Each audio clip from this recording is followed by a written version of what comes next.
Bienvenidos a nuestro servicio dominical en línea. Con mucho cariño saludamos a nuestros amigos que nos escuchan aquí en la ciudad de Guatemala, a todos los miembros de la Iglesia Cristiana Visión de Fe, o conocidos o simpatizantes, y a nuestros amigos que nos escuchan en California, San Diego, Leti Sánchez, Teresita Urrutia en San Francisco, y a todos los amigos que nos escuchan también en el Perú, en Lima, en El Sayala, que es también muy amiga de Juan Carlos Alvarado, hermano Torres y otros más, Martín Villar, su esposa, nuestra amiga tan especial, Rosa de María Roselvira, Alaina, y a todos los miembros de la iglesia del pastor Rubén Cifuentes,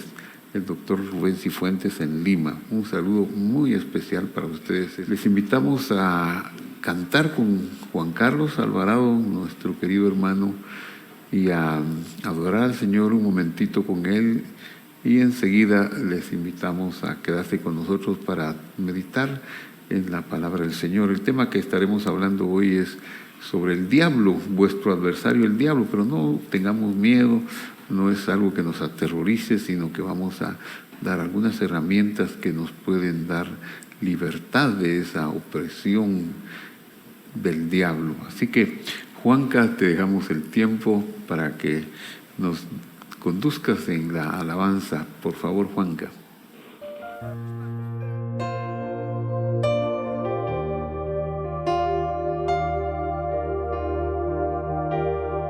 Y te doy gracias, Señor, por tu obra en mi vida. Te doy gracias, dígale conmigo, Señor, por tu amor sin condiciones. Te doy gracias, Señor, por tu misericordia. Dale gracias, te doy gracias, Señor, porque has creído en mí. Pues solamente tú tienes el poder, y solamente tú, vamos, dile, puedes cambiar mi vida, puedes cambiar mi vida. Levanta tus manos y dile, y solamente tú, y nadie más que tú, y tienes grande amor. Y solamente tú me das la gracia, me das la gracia para vencer. Vamos, levanta tus manos y dile, tú me das la gracia. Levanta tus manos conmigo y dile, tú me das la gracia. Me das la gracia para vencer. Me das el poder para creer. Yo me acerco a ti, Jesús. Vamos, alguien agradézcale. Yo me acerco a ti con gratitud y amor en mi corazón. Gracias, Señor. Gracias, Señor. Alguien dígale gracias, gracias, gracias, mi amado Dios.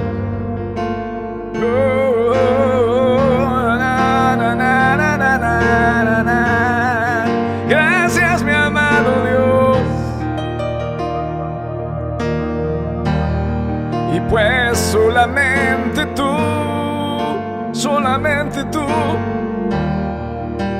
tienes el poder. Solo tú, Señor, y solamente tú puedes cambiarme, puedes cambiar nuestra vida, Señor. Vamos, dale gracias diciendo: y solamente tú y nadie más que tú tienes grande amor. Y solamente tú me das la gracia para vencer. Me das la gracia para vencer. Alguien dice amén. Me das la gracia para vencer. Gracias, Juanca, que Dios te bendiga. Qué hermoso es cantarle al Señor, y estamos tan agradecidos con Él por la gran salvación que nos ha dado. Muy bien, audiencia, bienvenida a nuestro servicio dominical y a la meditación de la palabra de Dios. Hoy de octubre estaremos hablando sobre el tema vuestro adversario, el diablo. Voy a orar. Padre que estás en el cielo, en el nombre del Señor Jesús, te damos gracias por haber llegado hasta este momento con vida, con salud, porque nos has preservado, y a veces hemos pasado por el valle de la sombra y de la muerte, pero tu vara y tu cayado nos han traído consuelo. Gracias, Señor, porque tú eres nuestro sostén, el que nos visita con bondad, con su palabra. Y eso te pedimos para este tiempo, Señor. Son tiempos peligrosos como los tiempos antiguos y como todos los tiempos peligrosos, porque hay un enemigo nuestro que anda suelto para hacernos adversario. Oramos de manera especial por los enfermos, rogándote tu intervención bondadosa, cariñosa, Señor, sobre nuestros hermanos que padecen una dolencia. Ponemos en tus manos, Señor, la vida de los que están enfermos en otras partes del mundo. En tus manos están nuestras vidas, las vidas de todos aquellos que están con una necesidad, con una petición. Has sacado avante a muchos hermanos. Gracias, Señor. No sabemos cuántos necesitan y están necesitando. Te pedimos que tú extiendas tu mano sobre ellos. Gracias, Señor, en el nombre de Jesús. Amén y amén. Bueno, mi querido internauta, vamos a entrar en materia del tema. Primera de Pedro 5:5 dice así: igualmente, jóvenes, estad sujetos a los ancianos y todos sumisos unos a otros, revestidos de humildad, porque Dios resiste a los soberbios y da gracia a los humildes. Este consejo del apóstol Pedro tiene una validez increíble todavía en nuestros días, y él está llamando a que los unos nos integremos con los otros y aprovechemos los de una edad la riqueza que tiene otra edad, no haciendo una especie de separación, una brecha generacional, sino, dice aquí, jóvenes, sujétense a la sabiduría de los ancianos. En otra parte de las Escrituras dice: te pondrás de pie ante las canas. Y en las Escrituras hebreas dice que el hadar del hombre son las canas. El hadar es como la madurez, la plenitud, la honra del hombre o de la mujer son las canas. ¿Por qué? Porque solo el hecho de sus años de vida tiene que haberle traído alguna sabiduría, pero el joven tiene el ímpetu, el joven tiene la capacidad de entender el mundo presente. Es más fácil para mí pedirle a un nieto que me ayude con un aparato electrónico que dar 1000 vueltas sin saber qué hacer con él. ¿Por qué? Porque ellos tienen esa capacidad. Entonces ellos nos necesitan a nosotros, los jóvenes, y nosotros necesitamos a ellos. La clave es someternos unos a otros revestidos de humildad. La clave es la humildad, entonces, porque Dios resiste a los soberbios y da gracia a los humildes. Si queremos estar cerca de Dios, obviamente tenemos que imitarlo a Él. ¿Cuál es la clave del Señor?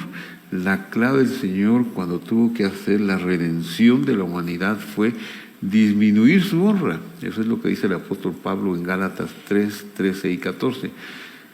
Dice: hecho por nosotros maldición. Dice, Jesucristo nos redimió de estar separados de la revelación de Dios, que es la ley de Dios o la instrucción de Dios, y por lo tanto estar muertos en delitos y pecados. ¿Cómo lo hizo?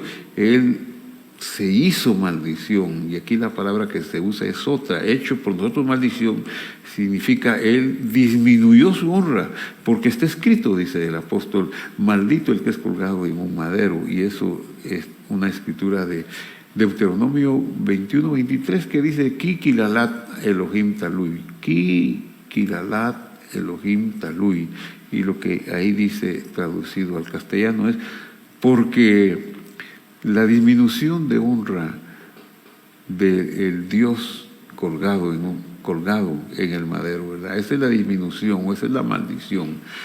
Entonces, ¿cómo llegó Dios a estar colgado en un madero? Por un acto voluntario de amor, de disminuir su honra, o sea, de humillarse, de siendo Dios, dueño de todo el universo y de toda la creación, se disminuye a una semilla y pasa 33 años de vida y finalmente muere, pero no muere con una muerte fácil, sino que con la muerte más indigna que podía haber, acusado de violar las leyes, acusado de muchas cosas que no eran ciertas, pero que no voy a repetir.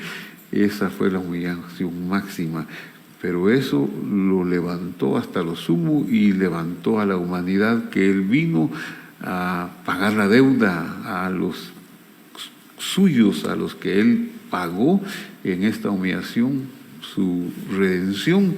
A ellos los libertó del poder de la maldad. Entonces, eso dice, Dios resiste a los soberbios y da gracia a los humildes, es decir, el humilde va a recibir el favor de Dios. Sigue diciendo, por lo tanto, humillaos pues bajo la poderosa mano de Dios. Eso quiere decir que debemos, yo sé que es muy difícil lo que le voy a pedir o le voy a enseñar.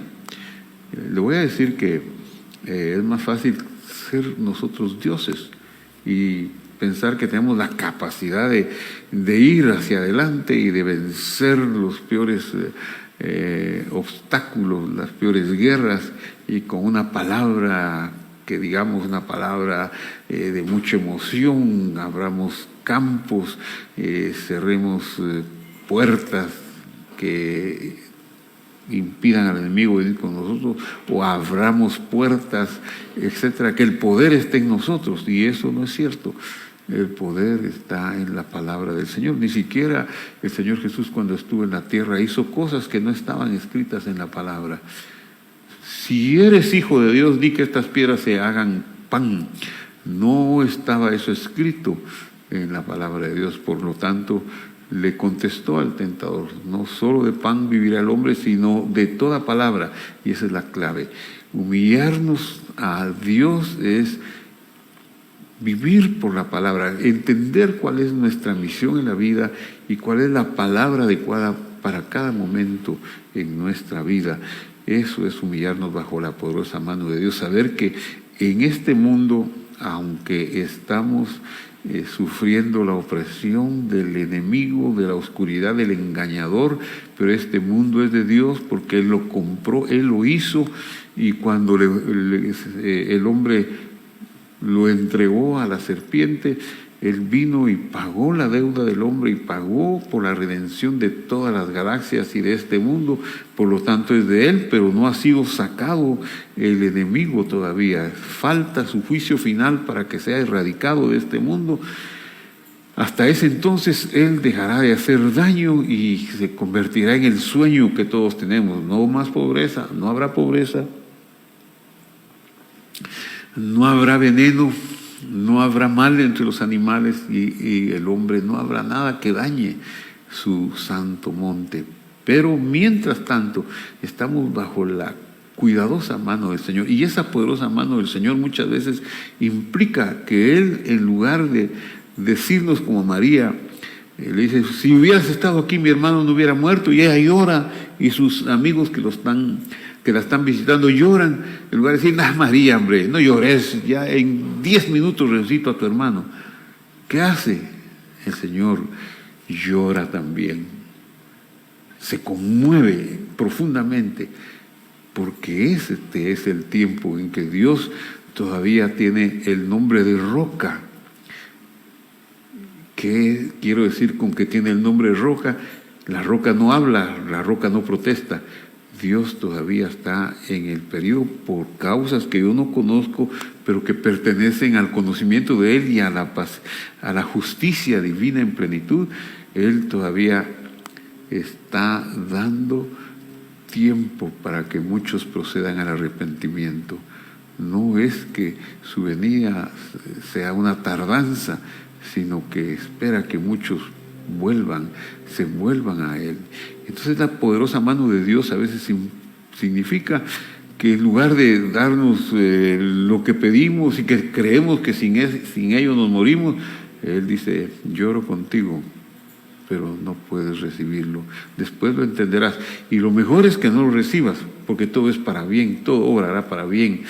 Eso es lo que dice aquí: humillados bajo la poderosa mano de Dios, para que Él los exalte a su debido tiempo. A su debido tiempo nosotros pues iremos al cielo, estaremos en el cielo, y ahí sí habrá plenitud de movimiento, plenitud de comida, plenitud de vestidura, plenitud de alabanza, plenitud de sabiduría. Seremos como Él es, y no habrá más mal. Ya no tendremos esas dos características que hoy nos oprimen tanto, que son la capacidad de pecar, la concupiscencia, o sea, la corruptibilidad, y la mortandad, la capacidad de morir. Ya no habrá miedo a la muerte, no habrá miedo a eso. Esa exaltación será maravillosa a su tiempo. Dios sabe cuándo es este tiempo, no tanto cuando yo quiero que sea ya, pero bueno, el amor de Dios y su gracia me dicen que hay algo más que hacer. Entonces yo debo humillarme bajo su poderosa mano y decir: Señor, todo es para bien, todo es todo. Hay un ejemplo muy hermoso, que las palabras hebreas tienen valores numéricos, las letras hebreas tienen valores numéricos, y hay dos palabras que podemos ejemplificar en este texto: humillados bajo la poderosa mano de Dios. Como las letras tienen valor numérico, entonces la palabra Job, que sería nuestra J, tiene un valor numérico en hebreo, se llama Het. La O de es una letra que se llama Bab, y tiene un valor numérico de 6, 8 y 6, 14. Y la palabra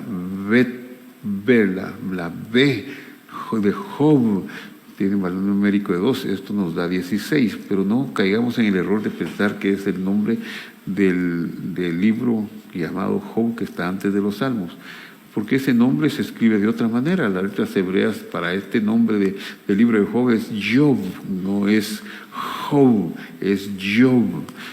Entonces no estoy hablando de Job, el autor del libro, estoy hablando de la palabra Job, que vale 16 y que significa deuda, carencia, algo que no me gusta ahorita, que no es agradable, que necesito superarlo. Y hay otra palabra que se llama Tob, T-O-B, parecida a Job y Tob. Esta palabra es maravillosa. Tob, el sonido T vale 9, el sonido O pues vale 6, 9 y 6 son 15, y el sonido B de Tob vale 2. Por lo tanto, el sonido de la palabra Tob vale 17. Y 17 es bueno. Un ejemplo fácil. ¿Qué es lo que hay de bueno en la vida?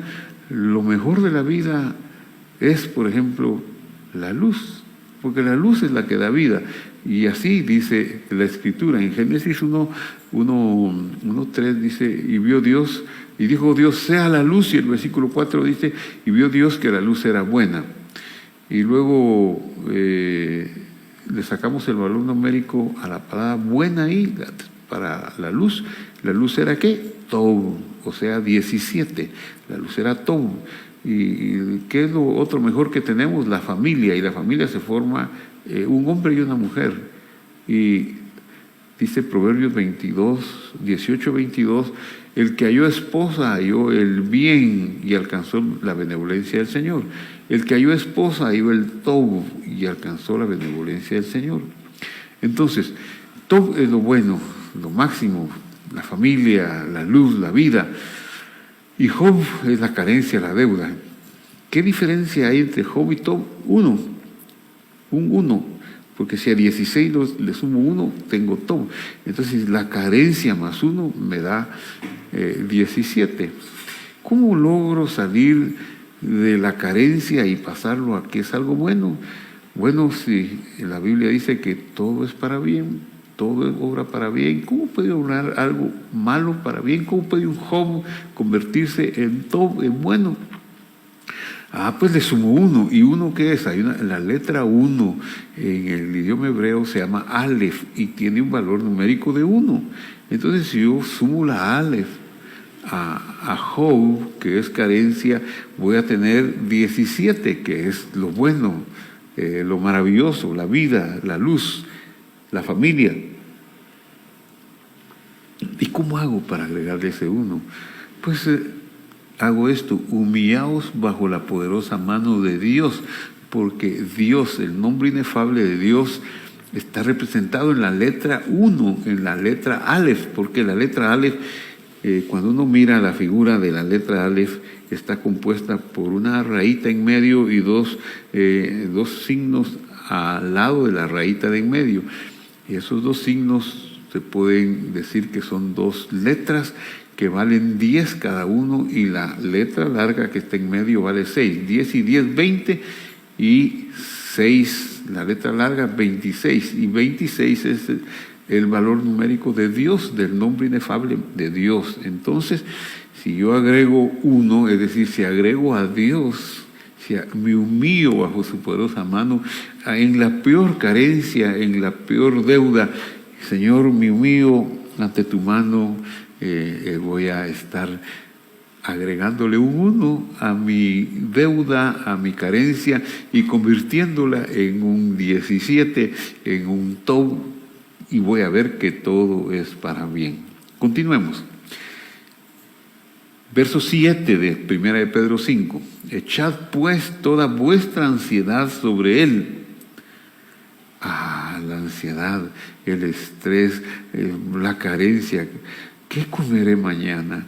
¿Cómo me vestiré? ¿Cómo pagaré el colegio de los hijos? ¿Cómo me transportaré? ¿Cómo saldré de este problema, de esta demanda judicial? ¿Cómo haré cómo solucionaré este conflicto? Y tantas cosas que tengo para preguntarme. Dice aquí, echa toda tu ansiedad sobre Él. ¿Por qué razón? Porque Él tiene cuidado de vosotros. Si Él cuida de las aves, cuidará también de nosotros. Las aves, dijo el Señor en Mateo, en el Sermón del Monte, Mateo 6, finales, las aves no siembran para comer, Dios les da su sustento, no tienen trojes para guardar su comida, Él las alimenta. Aprended de los lirios del campo, no hilan ni tejen, y Él los viste con vestiduras que ni siquiera Salomón vistió. Y eso que es la gloria de los lirios del campo es de un día, y al otro día ya no existe. Si así viste a los lirios, ¿cómo no nos va a vestir a nosotros también? Si, dijo Él, valemos más que los lirios y que las aves. Entonces Él agregó, no os preocupéis pues diciendo, ¿qué comeré, qué beberé? Porque Él sabe de que tenemos necesidad. Es lo que está diciendo aquí. Todo lo que nos causa ansiedad, estrés, lo que nos destruye el alma y lo que nos hace frágiles y susceptibles de ser tentados por el enemigo, por el diablo, debemos echarlo en Él, echad sobre toda vuestra ansiedad sobre Él, y debemos, ¿por qué echarlo? Porque Él tiene cuidado de nosotros. Dígalo ahí, Él tiene cuidado de nosotros. Él cuidará de mí, dígalo usted, Él cuidará de mí, Él verá que yo salga adelante, Él me dará el éxito y la salida en esta circunstancia. Sigue diciendo, sed sobrios y velad, porque vuestro adversario el diablo, como león rugiente, anda alrededor buscando a quien devorar. Aquí está la clave. Sed sobrios y velad. Es que tenemos un enemigo, tenemos que saber de ese enemigo que nos ha perseguido, nos ha hecho daño desde el huerto del Edén. Ahí ha venido, Él no estuvo contento con que nuestros padres estuvieran en ese lugar tan hermoso que Dios había preparado para ellos y su descendencia. No, Él vino y los separa de la voz de Dios, los saca del huerto para que prueben del árbol que no habrían de probar, los destituye de la gloria de Dios, y así a nosotros también nos quiere destituir de la comunión con el Señor, nos quiere apartar de Dios, que nosotros no tengamos nada que ver. Y va a usar nuestra ansiedad, va a usar nuestro apego a las cosas materiales. A veces pensamos que esto es para siempre y no, se acaba con la muerte. Nuestras posesiones no nos las llevamos, nada nos llevamos de este mundo. Ni siquiera somos indispensables en el área donde nos envolvemos. Morimos, alguien ocupa nuestro trabajo, alguien ocupa nuestro lugar, la vida continúa su curso. Por eso debemos ser sobrios, debemos vivir con tranquilidad, sabiendo que el Señor está por nosotros, que tiene cuidado de nosotros. Y porque estar en ansiedad, como dice el versículo anterior que leímos, cuando dice, echad toda vuestra ansiedad sobre Dios. Esa ansiedad debemos ponerla en Dios, porque cuando dejamos salir la ansiedad, pues va a venir la enfermedad, va a venir la angustia, y el adversario, el diablo, el diabolos en griego viene de, posiblemente según la opinión de los más estudiados, de los eruditos, viene de la palabra aramea Ashmedai, que quiere decir destructor, y es uno de los nombres utilizados en el libro del Jubileo en la comunidad de Qumran, para referirse a Satanás, destructor, adversario, etcétera, etcétera. Y aquí dice, anda alrededor buscando a quien devorar. Anda alrededor buscando a quien devorar. Él no es amigable, Él quiere devorarnos, quiere destruirnos, quiere apartarnos de Dios, como lo ha hecho siempre. Hay un juicio final para el diablo, para la serpiente antigua, para Satanás. Eso no se ha hecho todavía. Él ha acumulado a lo largo de los milenios, desde que fue echado del cielo, ha acumulado castigo. Y no hay modo que él aprenda a arrepentirse, que digamos, si me ve a mí o a usted con una aflicción o con una hambre por Dios, por aprender de la palabra, Él viene, pero no viene a ayudarnos o a permanecer indiferente como un público, bueno, a ver cómo le va, sino que viene actuando para incitarnos a no creer en Dios, para incitarnos a apartarnos de Dios, a salirnos del camino, y de esa manera apartarnos de la gloria de Dios. Poner en nosotros cosas tan terribles como ha puesto en aquellos que ha destruido a lo largo de la historia, de los cuales Judas es un ejemplo muy típico. Entonces, si nosotros somos sobrios nuestro adversario, el diablo, que anda como el león rugiente, no podrá hacer nada, no podrá hacernos daño. Resistidlo, firmes en la fe. Esa es nuestra misión, resistirlo, firmes en la fe. Como le decía con el ejemplo de Job y Tob, lo vamos a resistir con la palabra de Dios. ¿Qué quiere decir resistirlos en la fe? Fe es la palabra emuná, y emuná viene de la raíz de amán, y amán tiene que ver con educación, con la verdad. Debemos ser enseñados en la verdad de Dios, en la verdad de su amor, en la verdad del cuidado que tiene por nosotros.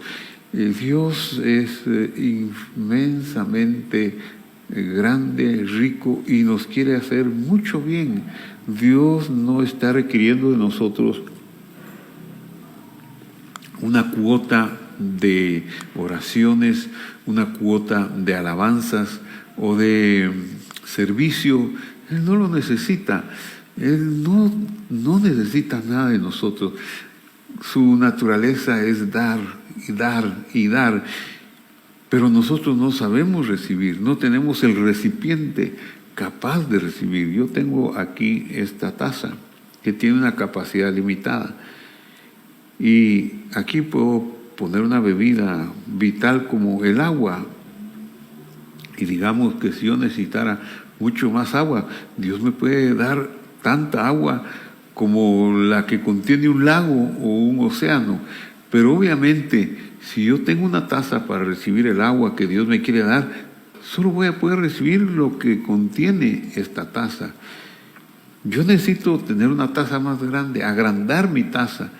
Y para eso, ¿qué tengo que hacer? Conocer qué es lo que Él es, cómo es que me ama, cómo es que quiere que yo disfrute de todos sus beneficios. Y precisamente la oración es eso. La oración es un examen que debo hacerme, un juicio que debo hacerme a mí mismo para agrandar mi recipiente y que no se desperdicien los dones que Dios me está dando. Entonces, yo con esa actitud de agrandar mi recipiente, de ver la bondad de Dios que quiere derramar sobre mí, sobre mi familia, sobre lo que yo amo, sobre lo que yo poseo, eso me es estar creciendo en la fe, es decir, en la emuná, en el amán, que es la educación de la verdad. Y cuando yo haya repetido la educación en la verdad tras la verdad, es decir, la fe viene por el oír y el oír, es decir, cada vez que mire yo más y más y más, va a haber un momento en que del cielo y de las circunstancias que yo no espero, aparte de mí, pero que son poderosas de Dios, van a ensanchar mi recipiente, me van a dar regalos más grandes. Me van a hacer lo que le llamamos milagros financieros, milagros de sanidad, porque mis recipientes se han ensanchado para recibir lo que yo espero de Dios. Por eso ese acto de crecer en la verdad sería, ¿qué es la verdad? La verdad es la palabra de Dios. Entonces crecer en la verdad sería crecer en la palabra de Dios. Y eso me hará resistirlo, sabiendo que los mismos padecimientos se van cumpliendo en vuestros hermanos en todo el mundo. Eso no es un consuelo, pues, que mal de muchos es un consuelo de los no muy listos, dice el refrán. Pero también es cierto que cuando sabemos que todos nuestros hermanos en el mundo entero están sufriendo las mismas tentaciones, los mismos ataques de este adversario, el diablo, nosotros podemos unir fuerzas de oración con ellos, aunque no los conozcamos, y unir fuerzas de actitud en la verdad, para que la verdad de Dios se manifieste en este mundo, y cada vez más creyentes en la verdad, en la emuná de Dios, extiendan una red como la que se necesita para erradicar una pandemia, una red de vacunados, una red de personas que ya están creando defensas contra esa pandemia, etcétera, etcétera, etcétera. Entonces, eso es lo que dice: cuando lo resistimos firmes en la verdad, nos da conocimiento que nuestros hermanos en el mundo lo están resistiendo y ellos están saliendo adelante. Verso 10. Pero el Dios de toda gracia, ¿qué quiere decir el Dios de toda gracia? Quiere decir, la palabra gracia puede tener dos acepciones en hebreo: Gesed, que sería bondad, y Gen, que sería gracia. Y ambos conceptos tienen que ver con lo que significaría que el recipiente no tiene méritos y Dios no mira ni busca los méritos en el que va a recibir su favor, sino que Él lo va a dar gratuito. Él va a dar gratuito su bondad, su bendición, su provisión, etc. Entonces, el Dios de toda gracia es el Dios que no está buscando quién lo merece, porque nadie lo merece, sino está buscando que tengamos un recipiente. Es decir, nuestra respuesta es haber escudriñado las Escrituras, nuestra respuesta es crecer en la verdad, nuestra respuesta es que con hacer las oraciones adecuadas, como es hacer juicios de nosotros en nosotros mismos, nuestro recipiente se va ampliando y entonces toda aquella energía, toda aquella bondad que quiere derramarse y que está derramada sobre nosotros desde el cielo por parte de Dios, nos va a permitir tener lo que necesitamos, nos va a mirar de todo lo que Él nos quiere dar, porque dice: pero el Dios de toda gracia, que nos llamó a su gloria eterna en Jesucristo. ¿Cuál es el destino? Nos llamó a su gloria, a su peso eterno, a lo que es más grande y eternamente en Jesucristo. Después que hayáis padecido por un poco de tiempo, Él mismo os perfeccione, afirme, fortalezca y establezca. Entonces estos ejercicios de la fe, estos ejercicios de la emuná, de la verdad, estos ejercicios de ir creciendo en la verdad, conociendo cómo es de bondadoso. El Salmo 136 puede ser una manera de vida de nosotros, porque para siempre es su bondad. La palabra ahí es bondad, Gesed, y es que no mira los méritos del receptor, sino que es la acción de dádiva de Él nada más. No mira los méritos de uno, sino Él quiere dar gracia, pero yo tengo que tener el recipiente adecuado, si no, la gracia no va a venir, pero no va a quedarse conmigo, porque mi estrechez no lo va a permitir. Entonces, un poco de tiempo es esto.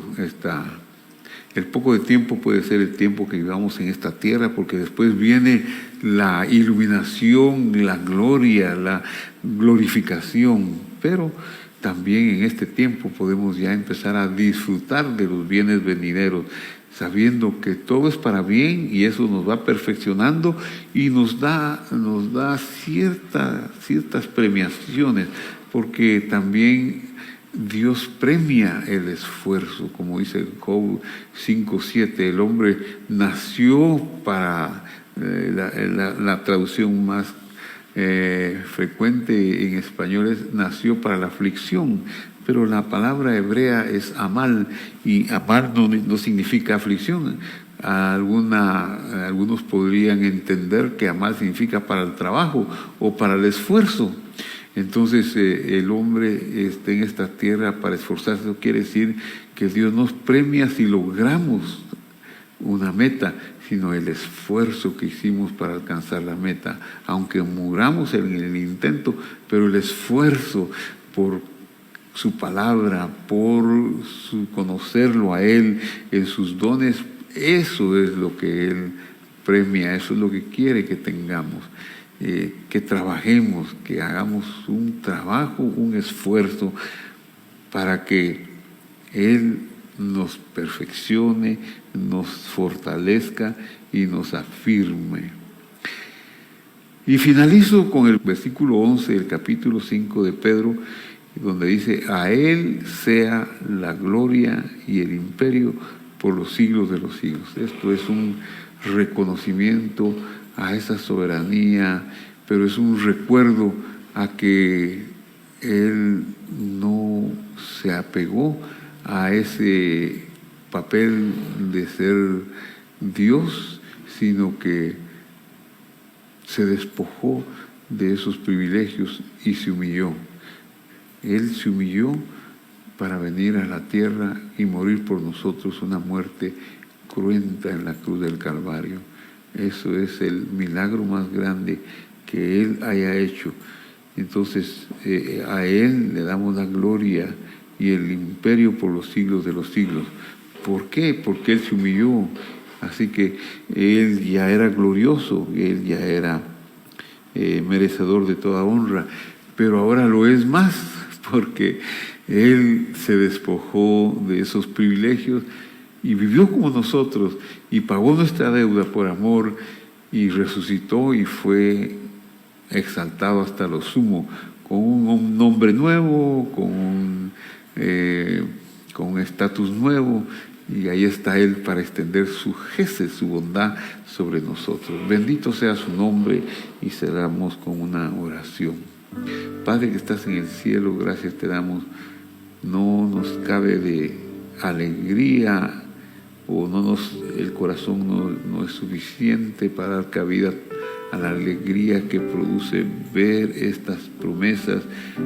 Y Señor, como dice tu palabra en Éxodo 15:26, que cuando guardamos tus promesas, tus jucat, si guardamos tus jucat y otras cosas más, Señor, oímos tu voz, hacemos lo recto ante ti, Señor, ninguna de las malas enfermedades que vinieron a los egipcios vendrá a nosotros, porque tú eres el Señor, nuestro Salvador. Gracias te damos, Señor, y anhelamos que tú vengas a nosotros con salud, con vida, con provisión y con todo lo que queremos y anhelamos y necesitamos. Gracias, Señor, en el nombre de Jesús. Amén y amén. Que Dios lo bendiga. Nos vemos el próximo domingo. Nos vemos también más tarde en nuestro servicio presencial a las 10:30 de hoy. Y nos vemos el miércoles en el estudio que semanalmente brindamos a ustedes. Hasta entonces, la paz del Señor sea con cada uno de nosotros. Nos bendiga, nos prospere y nos haga crecer en su verdad.